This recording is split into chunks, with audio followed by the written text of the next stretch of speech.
Good evening students. आप लोगों ने पॉलिनोमियल चैप्टर खत्म कर लिया होगा, मुझे ऐसा लगता है, बट आई डोंट नो कितना का ये सच है। तो आज हम लोग नेक्स्ट चैप्टर शुरू करने लगे, pair of linear equation in two variables, है ना। सो लीनियर इक्वेशंस आप लोगों को अगर याद है कि लीनियर इक्वेशंस होती क्या थी, लीनियर इक्वेशंस वो थी जिसकी डिग्री क्या होती थी, डिग्री उसकी 1 होती थी, है ना।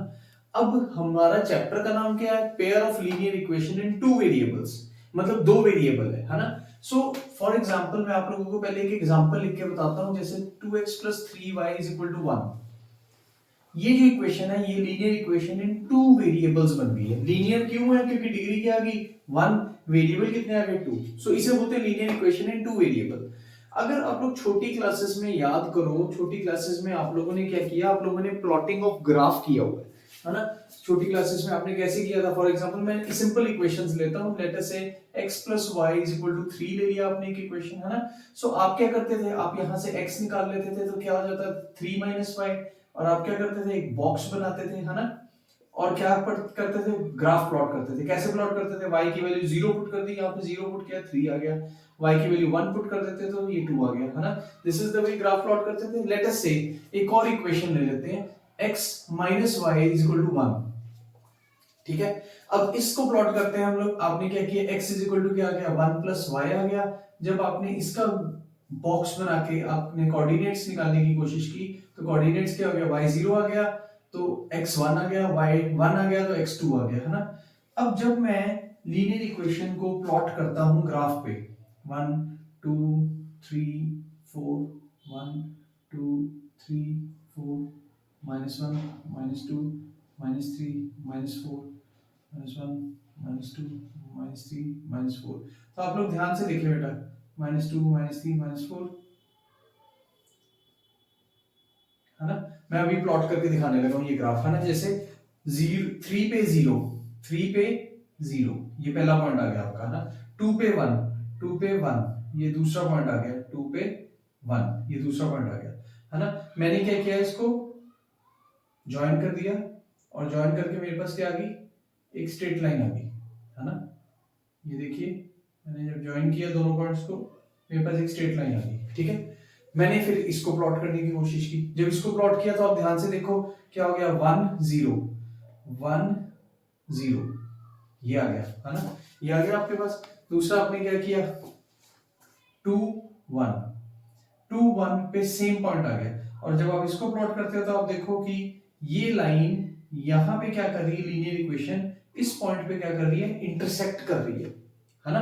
सो आप लोगों को ये तो पता लग गया linear equation in two variable क्या होता है, लीनियर इक्वेशन क्या होती है, और इसको ग्राफिकली प्लॉट करना भी आपको पता लग गया।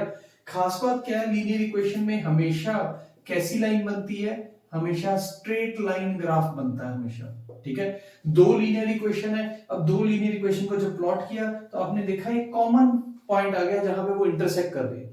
अब आपने किन चीजों का ध्यान देना है, लीनियर इक्वेशंस जब भी आप दो बनाते हैं जरूरी नहीं कि दोनों लाइन इंटरसेक्ट करेगी एक पॉइंट पे। कई बार क्या होता है, लीनियर इक्वेशन की दो लाइनें एक दूसरे के साथ क्या हो जाती है, पैरेलल हो जाती है ना। अगर पैरेलल हो जाती है तो आप देखोगे कोई भी पॉइंट ऐसा कॉमन पॉइंट नहीं आएगा, ठीक है। या फिर लीनियर इक्वेशन ऐसे आ सकती है कि एक लीनियर इक्वेशन के ऊपर ही दूसरी लीनियर इक्वेशन बन जाती है। उस केस में क्या हो जाएगा, सारे ही पॉइंट्स क्या करेंगे, कोइंसाइड करेंगे, है ना। सो हम लोग लीनियर इक्वेशन में हमें पता लगे लीनियर इक्वेशन क्या है, टू वेरिएबल की क्या है, ये ग्राफ कैसे प्लॉट करते हैं ये भी थोड़ा सा पता लग गया। बट सबसे पहले जो हम लोग पढ़ने लगे हैं वो हम पढ़ने लगे हैं कि हमें कैसे पता लगेगा कि एक सिंगल यूनिक सॉल्यूशन बनेगा, कि नो सॉल्यूशन बनेगा, कि इनफाइनाइट सॉल्यूशन बनेंगे। तो हम लोग सबसे पहले ये करेंगे, ठीक है। सो ये शुरू करने के लिए सबसे पहले हम लोग क्या करते हैं, सबसे पहले we will understand the standard form of linear equation. Standard form of linear equation होती है ax plus by plus c is equal to 0. This is what we call the standard form of linear equation. अब linear equation का ये standard form है। हमारी जो पहली exercise आती है, I am just going to start with the exercise only. मैं आपको पहले एक्सरसाइज के बारे में बताने लगा हूं। हमारी सबसे पहली जो एक्सरसाइज है उसमें हम लोगों को पहले यही फाइंड आउट करना है कि whether the two linear equations are intersecting, coincident या पैरेलल लाइंस है, ठीक है। सो आप लोगों ने क्या करना है, आपके पास स्टैंडर्ड ये इक्वेशन की फॉर्म आ गई है, ठीक है। मैं एग्जांपल सेम ही एनसीईआरटी वाले उठाऊंगा सो दैट आपके लिए भी इजी हो जाए, ठीक है। अब हमारे पास दो लीनियर इक्वेशंस है, अगर दो लीनियर इक्वेशंस है मतलब ये a1x b1y plus c1 is equal to 0 आ जाएगा। दूसरी इक्वेशन क्या आ जाएगी, a2x b2y plus c2 is equal to 0। ये दो इक्वेशंस आ गई, ठीक है। सो हम लोगों को पहले पता करना है कि whether the lines are intersecting और non intersecting. Let us say हमारे पास एक इक्वेशन आ गई x minus 2y is equal to 0, ठीक है, कोई कांस्टेंट टर्म नहीं। और दूसरी इक्वेशन मेरे पास क्या आ गई 3x plus 4y plus 20 is equal to 0, ठीक है। अगर आप कंपेयरिंग द कोफिशिएंट्स करो, इसका कोफिशिएंट a1 क्या आ जाएगा आपके पास, a1 आ जाएगा आपके पास 1, b1 क्या आ जाएगा -2 और c1 क्या आ जाएगा 0, क्योंकि कांस्टेंट टर्म 0 है ना। इसके मुताबिक अगर करते हो तो a2 क्या आ जाएगा आपके पास 3, b2 क्या आ जाएगा आपके पास 4 और c2 क्या आ जाएगा आपके पास 20 विद साइन। लग गया पता।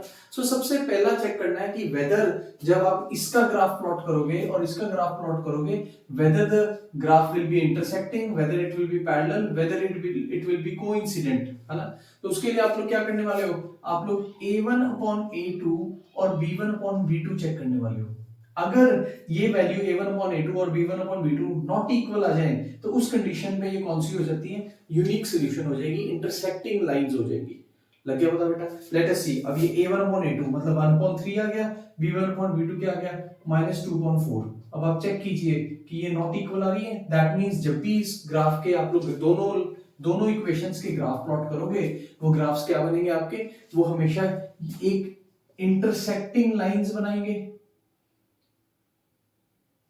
Intersecting, just second, intersecting lines बनाएंगे।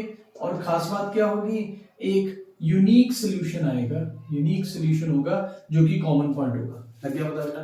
अब हम करते हैं जिसमें इनफाइनाइट सॉल्यूशन बनेंगे। इन लोगों ने क्या किया, एक और इक्वेशन ले ली, लेट अस से उन्होंने सेकंड इक्वेशन ले ली, हम लोग सेकंड इक्वेशन हम लिख लेते हैं, ये रब कर रहा हूं मैं। सेकंड इक्वेशन इन्होंने क्या ले ली, इन लोगों ने सेकंड इक्वेशन ले ली 2x plus 3y minus 9 is equal to 0। एक इक्वेशन ले लेंगे, दूसरी इक्वेशन ले ली 4x plus 6y minus 18 is equal to 0। ये दो इक्वेशंस ले ली, है ना। अब अगर हम लोग देखते हैं a1 अपॉन a2, ये पहला तो आपको पता लग गया ना। अब हम क्या करते हैं, अब हम लोग ट्राई करते हैं कि इसमें चेक करते हैं क्या है ना। a1 क्या आ गया 2, b1 क्या आ गया 3, c1 क्या आ गया -9, a1 क्या आ गया 4, b1 क्या आ गया, ये b2 क्या आ गया, सॉरी a2 आ गया 4, b2 आ गया 6 और c2 क्या आ गया -18। अब आप ध्यान से देखें a1 upon a2, b1 upon b2, ठीक है, c1 अपॉन c2। अब a1 अपॉन a2 क्या है 2 upon 4, b1 upon b2 3 upon 6, c1 upon c2 -9 upon -18। Check कीजिए ये क्या आता है 1 अपॉन 2, ये क्या आता है 1 अपॉन 2, ये क्या आता है 1 अपॉन 2, है ना। सब में इक्वल आ रहा है, दैट मींस ये तीनों आपस में क्या है इक्वल है। जब भी ऐसे इक्वल होंगे तो ये कौन सी लाइन होती है, इनको बोलते हैं कोइंसिडेंट लाइंस। कोइंसिडेंट लाइंस मतलब क्या है, कोइंसिडेंट लाइंस मतलब एक दूसरे के ऊपर लाई करती है। अगर लाइन एक के ऊपर ही दूसरी लाई कर जाए तो कितने कॉमन पॉइंट्स होंगे, you will observe that we have infinite solutions. हमारे पास कितने बन जाएंगे सॉल्यूशंस, इनफाइनाइट सॉल्यूशंस। तो आप लोगों को दूसरी बात भी पता लगी, कंडीशंस दूसरी भी पता लगी कि कैसे होगा, है ना। अब हम क्या करते हैं, अब हम थर्ड इक्वेशन लिखते हैं और थर्ड इक्वेशन में चेक करते हैं कि अब ये इक्वेशन हमें क्या बताती है, ठीक है, ये पता लग गया। सो हम लोग थर्ड इक्वेशन पे आ जाते हैं। थर्ड इक्वेशन हमारी क्या समझाने की कोशिश करती है, ठीक है। अब हमारे पास इक्वेशन है x प्लस 2y, ठीक है, -4 इज इक्वल टू 0। एक ये आ गया, एक आ गया 2x plus 4y -12 is equal to 0, ठीक है, ये आ गया। अब आप चेक कीजिए, अगर a1 निकालूंगा 1 2 -4, ये आ गया 2 4 -12। अब अगर a1 अपॉन a2 निकालो, अगर आप चेक करो a1 upon a2, b1 upon b2 और c1 अपॉन c2 अगर आप चेक करते हो तो ये आ गया 1 अपॉन 2, ये आ गया 2 अपॉन 4, ये आ गया -4/-12। चेक कीजिए, ये भी 1/2, बट ये क्या बन जाता है 1/3। दैट मींस ये इक्वल है बट ये क्या है नॉट इक्वल। अगर ऐसी की कोई सिचुएशन आ जाती है जहां पे a1/a2 b1/b2 के इक्वल हो बट ये ना इक्वल हो, तो इसमें क्या बन जाती है हमेशा पैरेलल लाइंस बन जाती है बेटा। सो पैरेलल लाइंस जब भी बनती हैं तो सॉल्यूशंस कितने बनेंगे, नो सॉल्यूशंस। लग गया पता बेटा। सो आप लोग ध्यान से देखें, मैं आपको तीनों कंडीशंस को एक बार दोबारा लिख के बता देता हूं। सो आपके पास स्टैंडर्ड फॉर्म भी बन गया है ना। सो आप लोगों ने जब भी दो इक्वेशंस को चेक करना है, आपके पास अगर a1/a2 not equal to b1/b2 हो तो कितना होगा, यूनिक सॉल्यूशन बनेगा। और यूनिक कितने सॉल्यूशन बनेगा, वन सॉल्यूशन बनेगा। That means they are intersecting lines. अगर आपके पास a1/a2 b1/b2 और c1/c2 इक्वल हो जाए तो कितने सॉल्यूशंस बनेंगे, इनफाइनाइट सॉल्यूशंस बनेंगे, मतलब इंटरसेक्टिंग लाइंस है।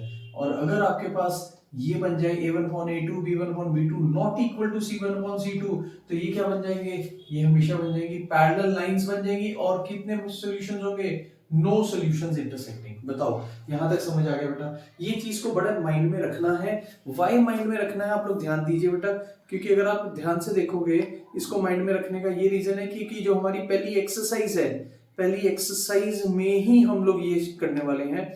पहली एक्सरसाइज का पहला question is a word problem. हम वर्ड प्रॉब्लम नहीं कर रहे, पहले हम सेकंड क्वेश्चन करेंगे on comparing the ratios of a1/a2 b1/b2 c1/c2 whether the lines are intersecting, parallel और कोइंसिडेंट लाइंस। तो आप लोगों ने इंटरसेक्ट, पैरेलल और कोइंसिडेंट लाइंस इनमें यूज करके सॉल्व करनी है। बट आपने ये क्या याद रखना है कि आपने इक्वेशन विद साइन, जैसे एक एग्जांपल बस दे रहा हूं, 5x - 4y + 8 दिया हुआ है। अब आप ध्यान से देखो, ये 5 है और ये क्या है -4 और ये क्या है 8, मतलब विद साइन आपने यूज करना है। लग गया पता बेटा। इसका second question, this was the second question. आप सेकंड क्वेश्चन बड़े ही आराम से सॉल्व कर पाओगे अगर आपको ये पता है। आपने इस चीज का ध्यान में रखना है। अगर आप थर्ड क्वेश्चन पे आते हो, थर्ड क्वेश्चन क्या कहता है, whether the linear pair are consistent और इनकंसिस्टेंट। याद रखना, जब भी सॉल्यूशंस बनेंगे तो it is a consistent pair of linear equation. चाहे वन सॉल्यूशन बने चाहे इनफाइनाइट सॉल्यूशन बने, तो वो हमेशा क्या कंसिस्टेंट पेयर है। लग क्या पता। और अगर कोई सॉल्यूशन नहीं बन रहा, नो सॉल्यूशन, तो इट इज इनकंसिस्टेंट पेयर। लग गया पता बेटा। सो थोड़ा ध्यान में रखना आपने ये चीजों का कि इसको सॉल्व कैसे करना है। इसका ना एक एग्जांपल मैं आपको जरूर सॉल्व करके दिखाऊंगा, क्योंकि इस एग्जांपल में ना सारी फ्रैक्शंस यूज हुई हैं। जैसे इन लोगों ने एक इक्वेशन दी हुई है 3/2x + 5/3y, ठीक है, इज इक्वल टू 7। ठीक है, 7 उधर ले लिया, आप इधर लेके जाएंगे तो -7 हो जाएगा। ठीक है, दूसरी इक्वेशन है 9x - 10y is equal to 14। सो मैंने क्या किया, a1/a2। अब देखो a1/a2 3/2/9 है, 9 के नीचे कुछ नहीं है तो मैंने अपॉन 1 लिख दिया।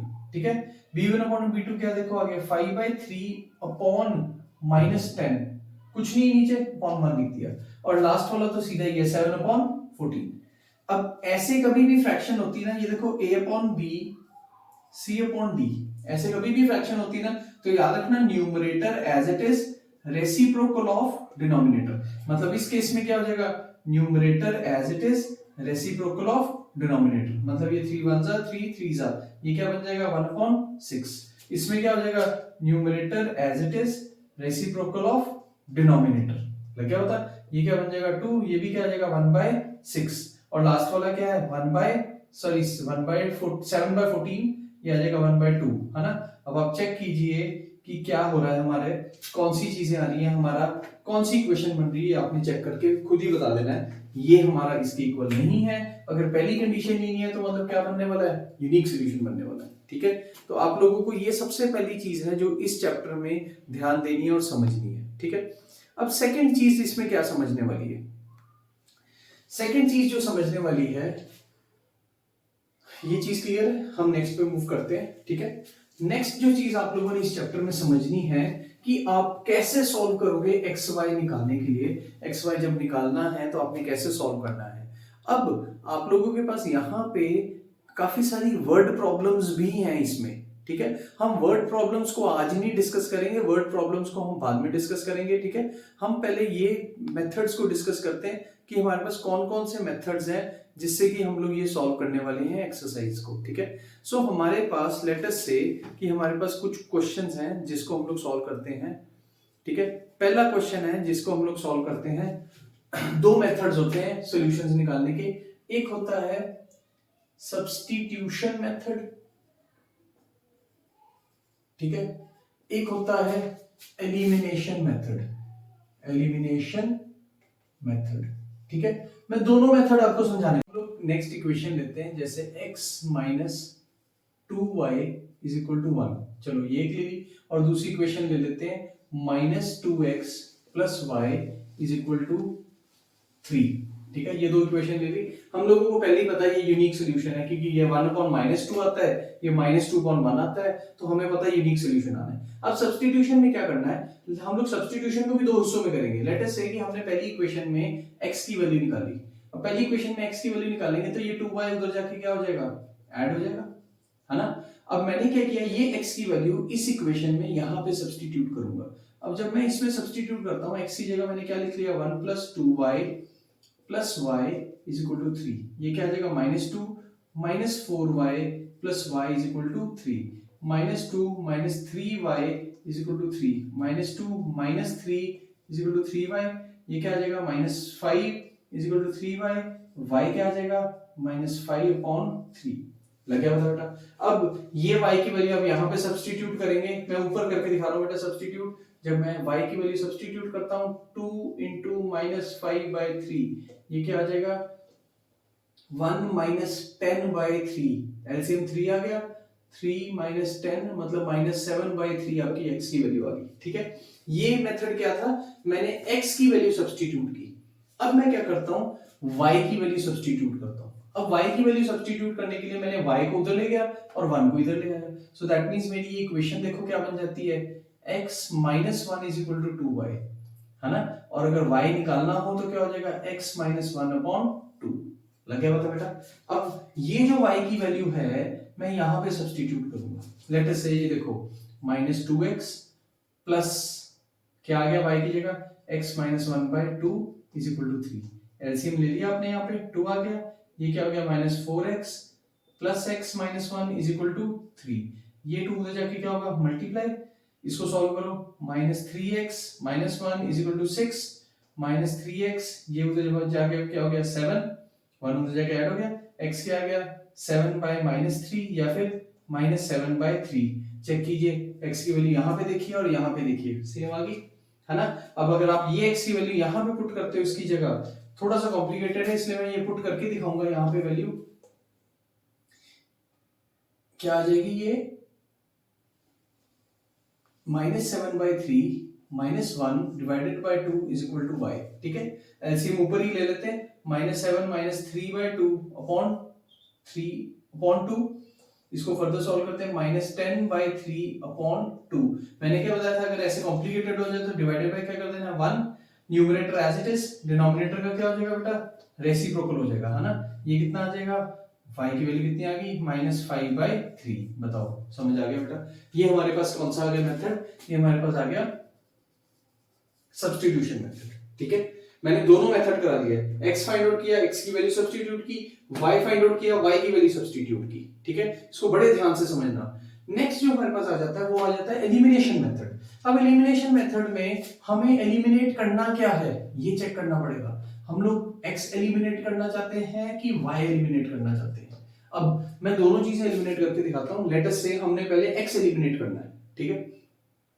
अब जब x एलिमिनेट करना है, यहाँ पे x का कोएफिशिएंट 1 है, यहाँ पे 2 है ना। हम लोगों को क्या करना है, दोनों के कोएफिशिएंट सेम बनाने हैं। हम क्या करते हैं, फर्स्ट इक्वेशन को 2 से मल्टीप्लाई कर देते हैं और सेकंड को 1 से मल्टीप्लाई कर देते हैं। अब फर्स्ट इक्वेशन को जब 2 से मल्टीप्लाई करते हैं, ये बन जाती है 2x - 4y is equal to 2। Second equation को 1 से करेंगे, वो सेम ही रह जाएगी, है ना, सेम रह जाएगी ना बेटा, ठीक है। अब याद रखना, जब भी साइन डिफरेंट हो, जैसे इसका साइन देखो पॉजिटिव है, इसका साइन नेगेटिव है, तो आपने इक्वेशंस को ऐड ही करना है। 2x - 2x कैंसिल हो गए, -4y + y -3y, 2 plus 3 5, y कितना आ जाएगा -5/3। चेक कीजिए, सेम आ गया है ना, पता लग गया। अब ये y की वैल्यू आप किसी भी एक इक्वेशन में पुट कीजिए, किसी भी इक्वेशन में पुट करके आप x निकाल सकते हैं। ये था, मैंने किसको एलिमिनेट किया, x को। लेट अस से आपका माइंड कहता है मैंने y को एलिमिनेट करना है, ठीक है। x minus 2y is equal to 1 equation है, minus 2x plus y is equal to 3 है इक्वेशन। अब मैंने y का कोएफिशिएंट कैंसिल करना था, मैंने इसको 1 से कर दिया मल्टीप्लाई, इसको 2 से कर दिया मल्टीप्लाई।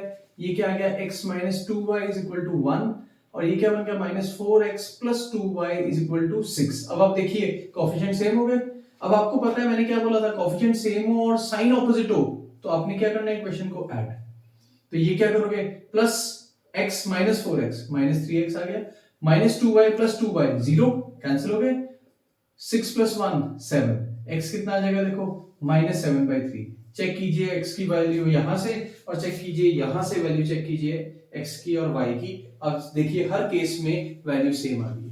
तो आप लोग देखोगे बेटा यही दो मेथड यूज होंगे आपके इस चैप्टर में। इक्वेशन आनी कौन सी है, एक तो आ जाएगी पैरेलल, कंसिस्टेंट, इनकंसिस्टेंट बताओ, इंटरसेक्टिंग यूनिक सॉल्यूशन बताओ, इनफाइनाइट सॉल्यूशन बताओ, और एक आ जाएगा कि एलिमिनेशन या सब्स्टिट्यूशन मेथड से इक्वेशन करके बताओ। ये तो एक पार्ट है इस चैप्टर का। सेकंड पार्ट जो है वो आएगा हाउ टू फॉर्म इक्वेशंस, ठीक है। हमने सेकंड पार्ट में बस इक्वेशंस ही बनानी सीखनी है, क्योंकि इक्वेशंस एक बार बन जाती हैं मेथड तो सेम ही लगेंगे, ठीक है ना बेटा। सो आज के लिए इतना ही बहुत है। आप लोग ये अच्छे से प्रिपेयर कीजिए, है ना, इसको अच्छे से अंडरस्टैंड करके ये चैप्टर को करना शुरू कर दीजिए। Then we will move to the forming the equations in this chapter. Thank you.